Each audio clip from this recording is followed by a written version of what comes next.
Hello, this is McAfee. I'm joined by Charletta and Vern Woods, and we are here talking about a technological solution to aid, mitigate a crisis, and turn around revenue for the Mississippi Acts for Progress, which is the largest Head Start contractor, or one of the largest Head Start contractors in Mississippi. They're in 33 of the 82 counties, and they are in a crisis in that they have recently been divested of 17 of those 32 counties and lost a total of about $25 million. And I am concerned about that agency.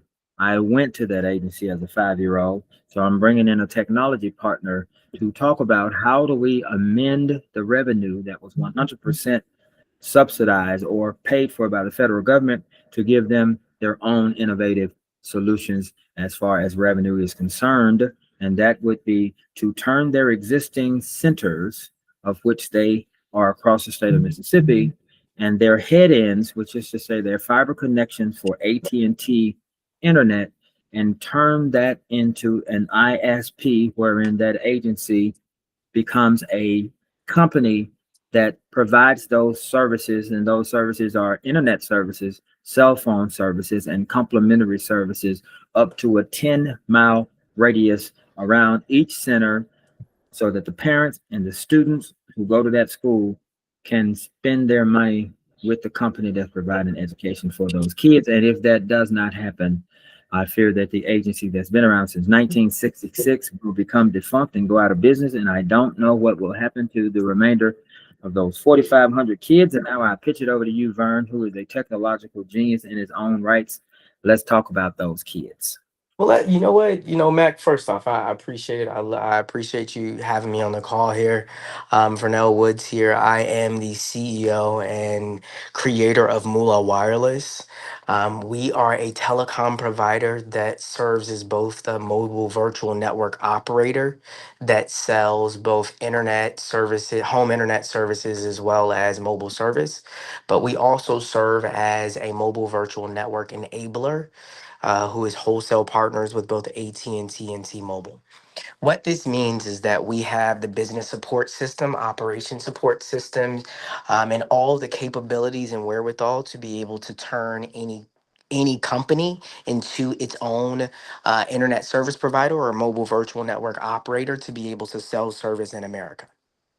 We've done this with about 5 or 10 companies already, but we actually sell services ourselves. The reason why this is very intriguing to me is because we actually are already a government sponsored telecom provider and we're already partnered with the government. We were approved of about 5 or 6 years ago and under the Affordable Connectivity Program under the FCC. And so we've been partnering with the government to provide people who are in disenfranchised communities and were on government programs technology for quite some time now. The big opportunity, I think, is aligning in schools. We made a big push to work with a lot of high schools and middle schools where we were partnered with 100 Black Men of America, but we also have been partnering with a lot of the college institutions. So we are the device on record. We actually gave away thousands of devices at Houston Tillerson, Prairie View, Morris Brown, Payne College, like pretty much most of the HBCUs in the Southeast. They all have our devices. The students love our devices. But unfortunately, the government program went away. There was a Mm, $10 billion program here, and the volatility of depending on the federal government was just extremely challenging thing for us to overcome, because for us we had to sometimes get ahead of our skis. We had to had to provide these services ahead of time. We had to incur the debt ourselves and wait for the government to repay us. And when that happens and it changes, it became a bit challenging. So what we've been able to do is we've been able to evolve our business from being reliant solely on the government to being a general consumer based product that's available for a variety of school systems around the country, as well as general consumers. So there's a big opportunity here for the schools to not only get internet service for their schools, for the people in the adjoining communities, but there's also the opportunity to provide cellular service as well as cellular service for the people in the adjoining communities. But there's also an opportunity for devices where students can do things that you've never imagined, like getting rid of Instagram and Facebook when they're in the building and stuff like that. Which, of course, I don't know if that fits this market because they're Head Start, so they're pretty young. But there's a lot of interesting things that we can do, and I'd be ecstatic to be able to bring what we our experience, our experience working with the government, the 100,000 plus customers that we have, 20 plus thousand with the government, to the project. Well, I think they say coincidences are the Lord's way of remaining anonymous. And Charlotta, I really appreciate you because this could not be a more opportune or timely convergence of these two ecosystems. So let me tell you so that you know, and for the benefit of this recording, that I am a catalyst for positive change. I accelerate, leverage, and disrupt. That is all I do. But because I build systems, I understand how to reverse engineer systems. So know that though the entry point into this catchment area, which is to say the state of Mississippi, starts at K, we can take it all the way up K through 12 because my partners are like the Federal Reserve Bank, which I brought into this ecosystem to teach financial literacy to 5-year-olds with a cute little curriculum called Kittynomics. Teach them basic financial literacy elements like scarcity and those types of things. And so since the time that I've been working with the Federal Reserve Bank, which has been about 8 years, they have gone from just that one curriculum to a complete K through 12 personal finance curriculum. So in order to graduate, every child in the state of Mississippi, which has the poorest economy and the lowest median income and those types of things, so this is a big deal. They have to graduate and have a personal finance education before they graduate. This helps for the future. So though we're talking about kindergarten in this application and instance, I'm giving you access to the entire state and we can scale this thing. So some of those other initiatives that you're talking about, the programs, will be specific as it goes up into the other higher grade levels, if that makes sense. So I have an ecosystem of resources. Go ahead.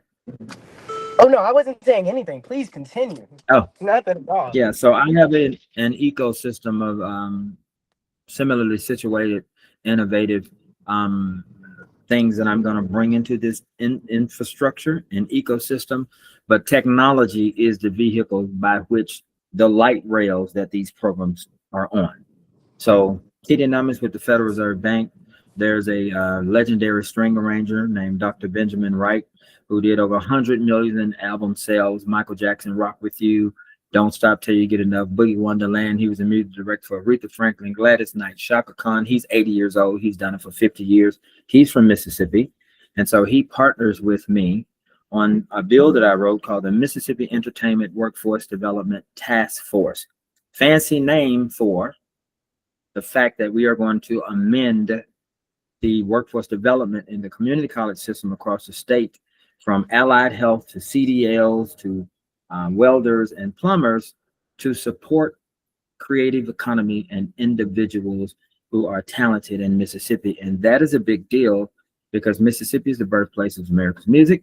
It has given birth to Comcast, one of the biggest multimedia corporations, FedEx, one of the top 3 largest shipping corporations, Graceland, FedEx, Harpo Studios, BET, so on and so forth. But the state has not benefited from it because it is still the poorest state in the United States. So I'm bringing you into an entire ecosystem that I call Project Mississippi to disrupt the entire economy and turn it around for the future of Mississippi, which happens to have the largest concentration of African Americans in the country, which means that this is the Africa of the United States. We fix these problems in Mississippi and reverse the migratory patterns where people left Mississippi, went to Chicago, California, Detroit, and then this is how we prepare to fix America. And what does this have to do with you? Everything, because this is the technology era. So having access to technological infrastructure, cell phones, internet, sending it out into catchment areas to make sure we get high-speed broadband and access in these areas.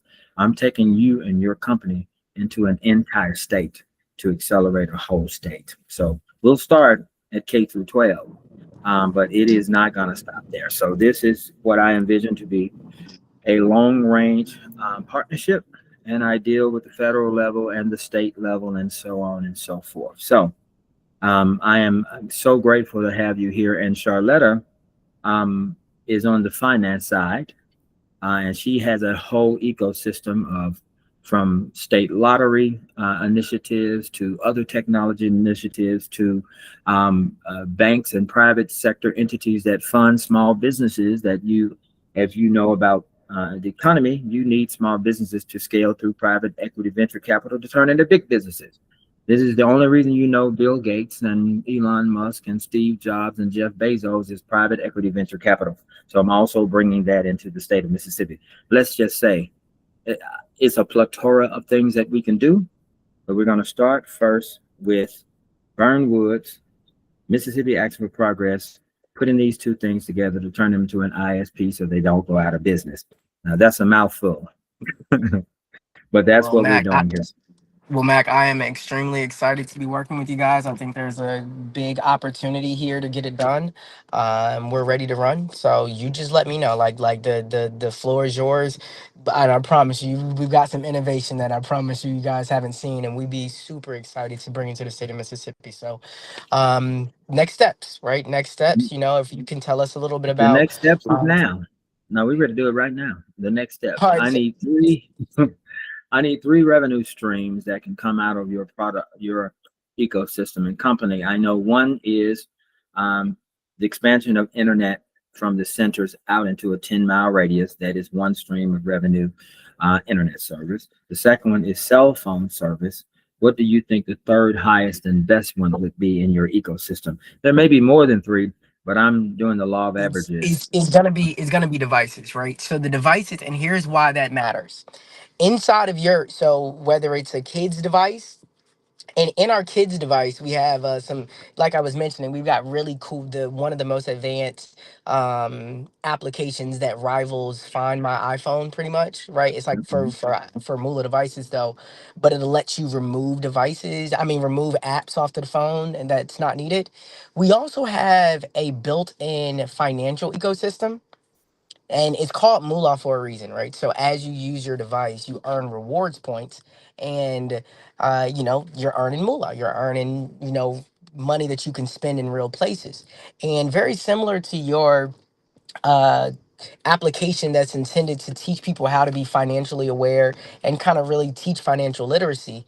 What we're aiming to do is we aim to teach with real money, right? We're one of those people that believe it's really difficult to teach somebody how Wait a to minute, spend money. hold on. Let me ask a question. Let me just ask this for the audience. So, are you telling me that when you're practicing to playing a basketball on Friday night, that you have a basketball that you practice with, and when you're If practice to be a ballerina, you have ballerina shoes on? But when they teach financial literacy, they don't ever give them real money. Mm-hmm. Ding, ding, ding. That's the Mm-hmm. problem, right? And Mm-hmm. so every financial literacy program we've ever seen has been ideas and concepts while you're broke and to tell you what to do with money, but never actually fix the situation of being broke. Exactly. So what we do is we design something much, much, much deeper. What we did is we took the trillions of dollars that are existing in advertising, and we didn't just bring it in because one, we already have partial ownership, because most of the money that's being brought in from advertising is being brought in using comparative geofencing, and that's the patent that I already own. So we're already able to bring in a lot of, like, so many advertising partners, more than you could imagine, right? So we've got all these advertising partners that are coming in that basically make Samsung and Apple worth trillions of dollars. But instead of us just putting all of it in our pocket, because we can make phones like them and we can sell service like them, but we don't have to put it in our pocket. We care about the people. So we take 20% of what we're making and we give it back to the people in a built-in Wow. wallet inside of their device. But what that does for the community is a lot. That not only means that every single person that's using our devices is getting passive income.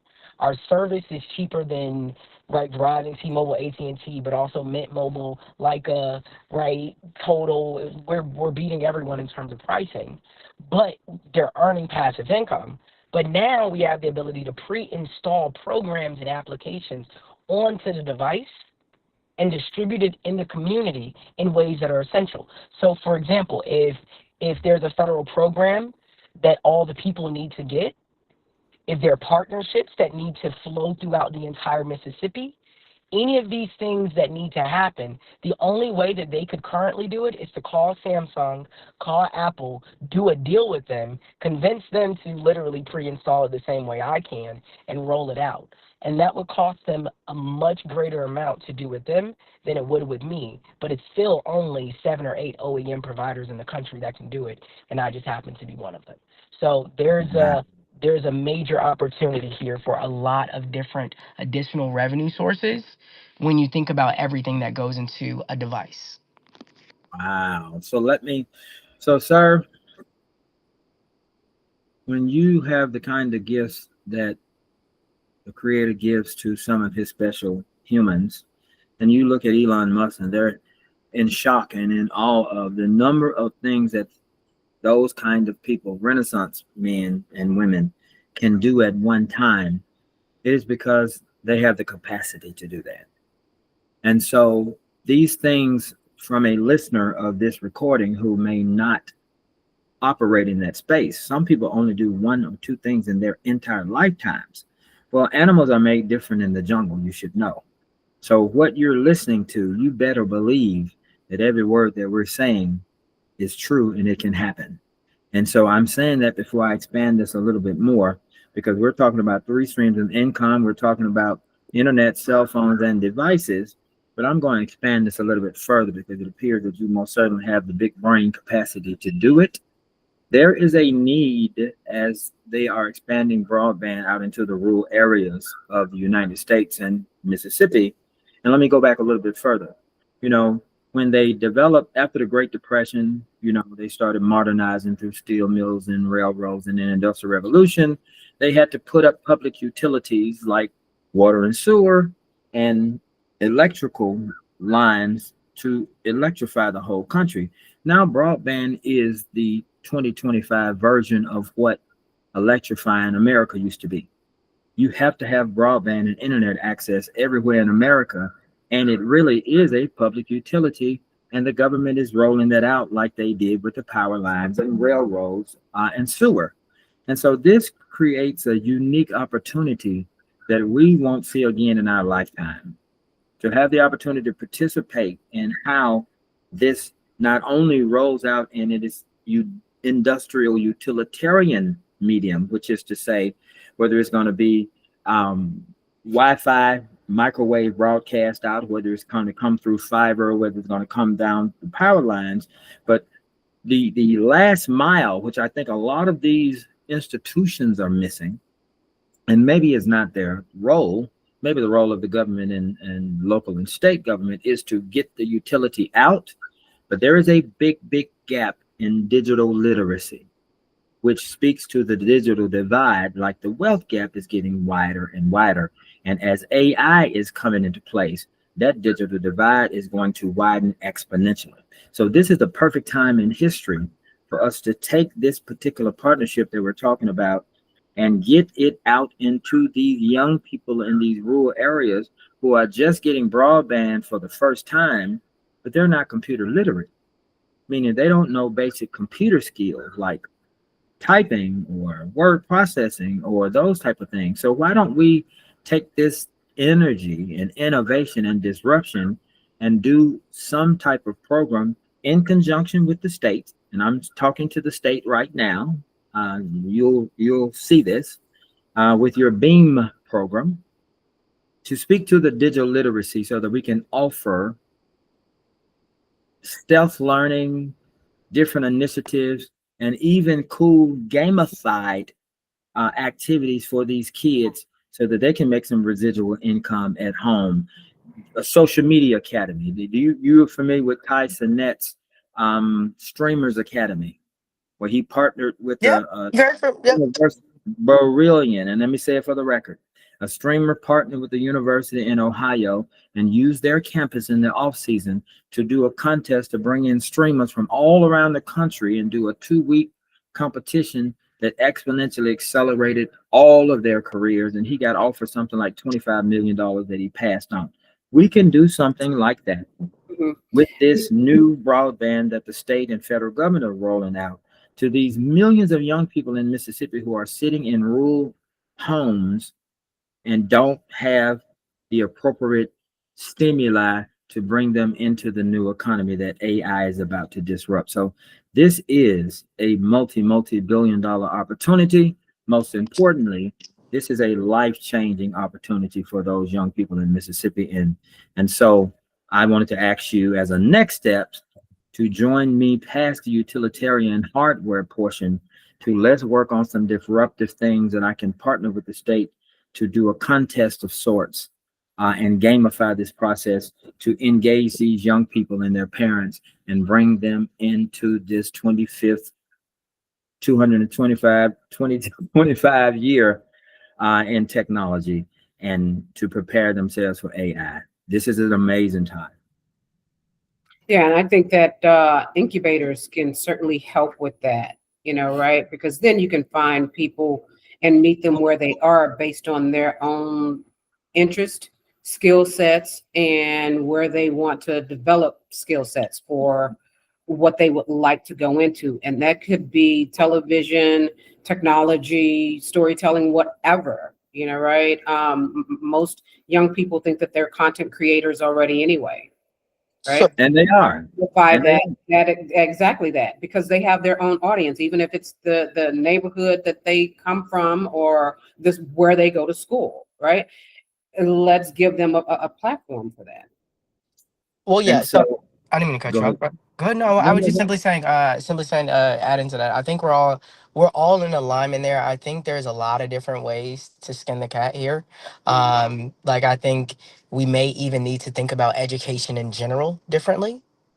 Because education right now is traditionally thought of as an in classroom type of thing. And since the pandemic, it has become more virtual. But Mhm. for more students that are, K through 12, they're understanding micro learning. And in micro learning, that's something that we're able to do on the phone. So there's a lot to consider right now. There's just the Yes, important thing, there's a lot we can do. absolutely. And because I'm dealing with the appropriate people at the top, which means with the education agency, I'm dealing with the executive director who's been there for 40 years. I'm dealing with the Federal Reserve Bank directly. I'm dealing with the people who run the broadband for the state directly. So I can go on and have these conversations right now. We don't have to wait on next steps. We can solve this right now in terms of getting a trajectory and a game plan. So the last thing as it relates to next step, I can go on and commit 100% to this. So going back to my entertainment legislation, we passed something called the Mississippi Musicians Month. So the month of August is relegated to exciting the populace of young people to have talent shows across the state and to take the state championship sports models, state football champs, state baseball champs, state basketball champs, take them from regions, bring them down to one area, take the winner, you got a state champ. So we're going to do that with talent shows, and listen very carefully, Ryan, because I want innovation at the center of this. I want a platform to drive this contest, which means that you're turning people into social media stars as they prepare to come down as the top 20 or 30 in the talent pool. We take them, we dump them in the community college system, teach them, in addition to polishing their core gift, whether they're a singer or a dancer or a painter, you teach them a little bit of business and a little bit of law so they know how to protect themselves, which is a measure of financial literacy. But to this point, I have, quote unquote, full control of that because we wrote the legislation. That is in March of 2026. We can say right now that the first order of business in conjunction with the Head Start program is to prepare to gamify through technology that talent show thing across the state for the month of March. And that gives us our first actual rollout initiative that is in the pure education space, because that's K through 12 all the way through high school. And really, to be honest, it's probably going to be middle school to high school, in conjunction with the technology to extend these head ends for those three different things. So we have got a trajectory right here on this call right now. Well, And so, listen, that is absolute. Now, Mac, I'm gonna ask you one more thing, from my end as well, right? Because I think yeah, we've got the great things that we need, and I love the trajectory. I need one more thing from you. yes. Banks. I am looking for the right bank to partner Okay. with. Okay, that is able to take our devices that comes with earnings, where we're giving every single person passive income, and we're automatically including education and security for every parent to make it so that all the things that you're trying to deploy and similar things that others are trying to deploy around the country are feasible, economical and realistic to do. But one of the things that we want to have is we want to have a banking partner that allows us to make it so that when we bring in however much money from advertising, and we're distributing it to individuals, and they're now earning this passive income, 50 bucks or 100 bucks. Now it's substantial because there's no snap, there's no benefit. This is money that tremendously helps with that, and we're not leaning on the government or anyone to help fix it or solve it. Hmm. So what we're aiming to do is we need a banking partner. We need a banking Okay. partner to make sure that each one of these people not only have a mechanism to receive my rewards points, but can take those rewards points and use them in a practical way in a bank account. And so we're looking to, and I don't know if that means we're controlling our own bin, because we never like to pretend to be more than we are. We've gotten here, we've been I'm in very a meeting. successful I'll at what call we you in. do, being I'm in a knowing what meeting. we I'll call do. you back. Keep going. Keep going, sir. You're good, but we've gotten here being very successful by knowing what we're good at and what we're not. And so we don't want to be a bank. We don't want to pretend to be a bank. We want a banking partner, someone that's very familiar, but at the same time, the people that we're giving devices to, they need bank accounts, and we're already giving them money. So we need to find that partner that's able So to let help us me let me facilitate that. let me say this, Charlotte. Get ready to let me share the screen, if you will, because this is Yeah, I'm pretty you sure have access to properly time. working, and I need to make certain that anybody who sees this knows how serious I am. They probably do if I sent it to them, but for the record, in the realm of trust but verify, you said something that I want to amend. I don't try to do anything. If I say it, I'm doing it. It's Oh, already yes, done. sir. Yes, So sir. we have to speak to the universe the words that it understands and responds to.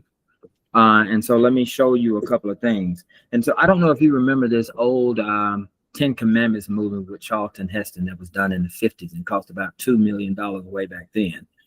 You remember that? He played every Easter when he parted the Red Sea and he stood up there with the robe on.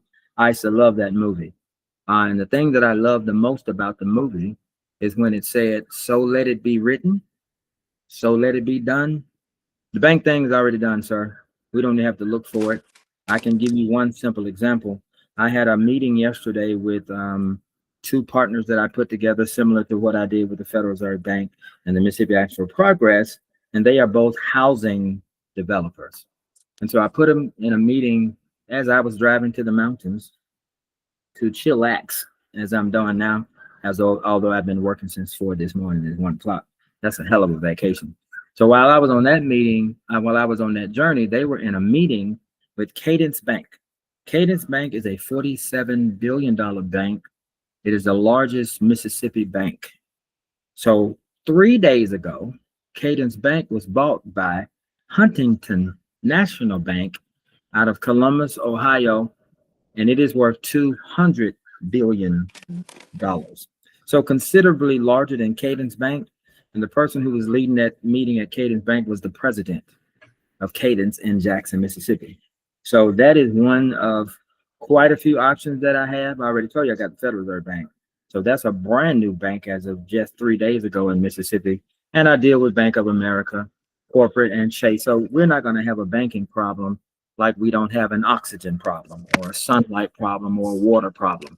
So let me run through this real quick for the people who are watching. I mentioned the legislation that we did. It's the Mississippi Entertainment Workforce Development Task Force 2025. That is what's going to modify the community college system to amend the workforce development that seeds the month-long talent show thing. And the wonderful thing about this that is very important. Wait a minute, I didn't actually share it. Did I share? Did I share that? Yeah, I'm moving a little too fast. I'm put it on the screen there. Don't want to think I'm. There it is. There it is. So that's. There we go.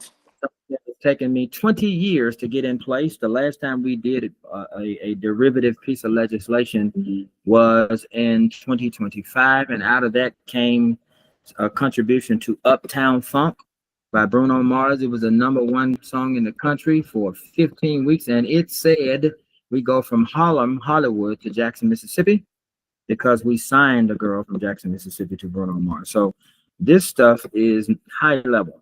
This is not local yokel work. Not everybody does this work.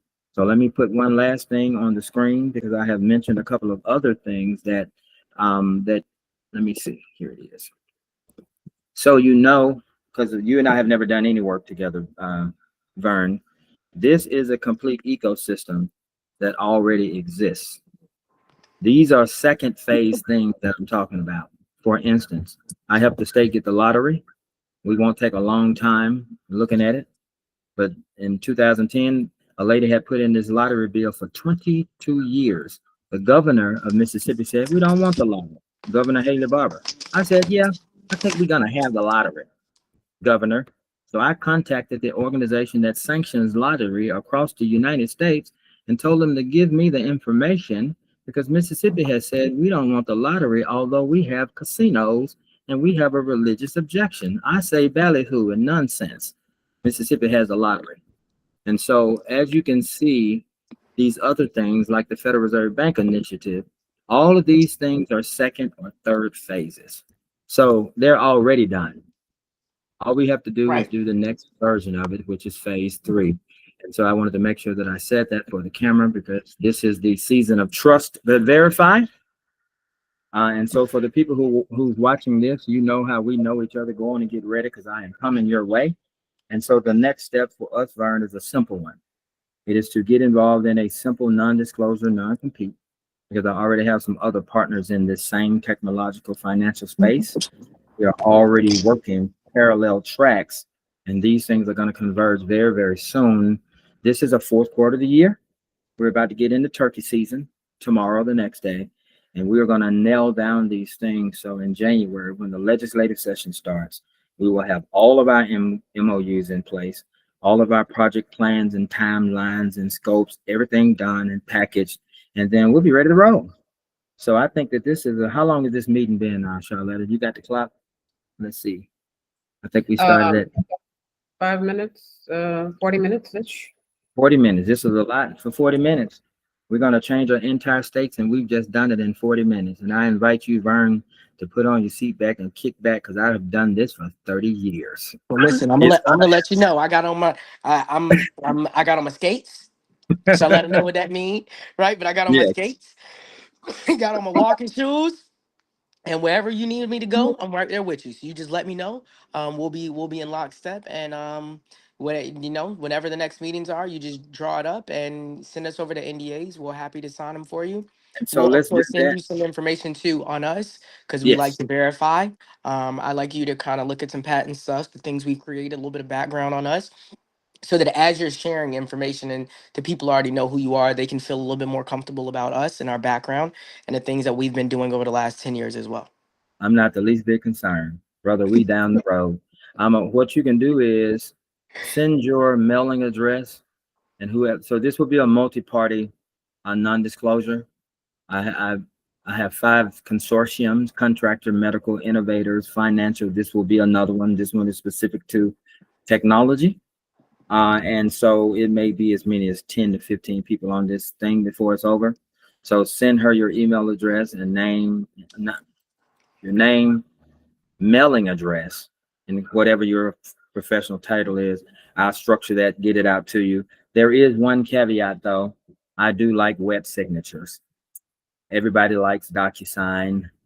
I like wet signatures. So we'll have that conversation. I know how to get it done simple and easy. But that's kind of important to me because the federal government that I contract with, they still do wet signatures. As long as they're doing them, I'm doing them. So that might be one thing that slows it down a little bit, but not really. And if I'll have that thing with your address to you, today is Thursday, definitely by Monday. And then we can really go on and start talking specific because there are many things I cannot say out of respect for the non-disclosure that I have with other parties in this same ecosystem. But this is about to go very fast and we're about to have fun. So Charlotta, thank you so much for always bringing me high value people. Although all people have value, just in this space, you know, I need people who are specialists. And Vern, it's a pleasure to meet you. I am proud of you, young man. You are younger than me, but you are burning. I am And so I blessed. look- I like to say I'm blessed and highly favored. I've been around great people like you, and I've been around great people like Charlotta. So I'm blessed to keep being around it. I'm looking forward to working with even more.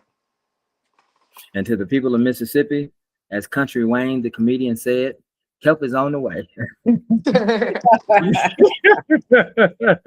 Y'all have a good rest of your week and weekend, and we'll be following up. Send Charlotta that today, and I can go in and get the draft from this thing, and I'll have it to you by Monday. Let's do it. We'll be talking soon. Thank you. Take Thank care. you, guys. Moolah.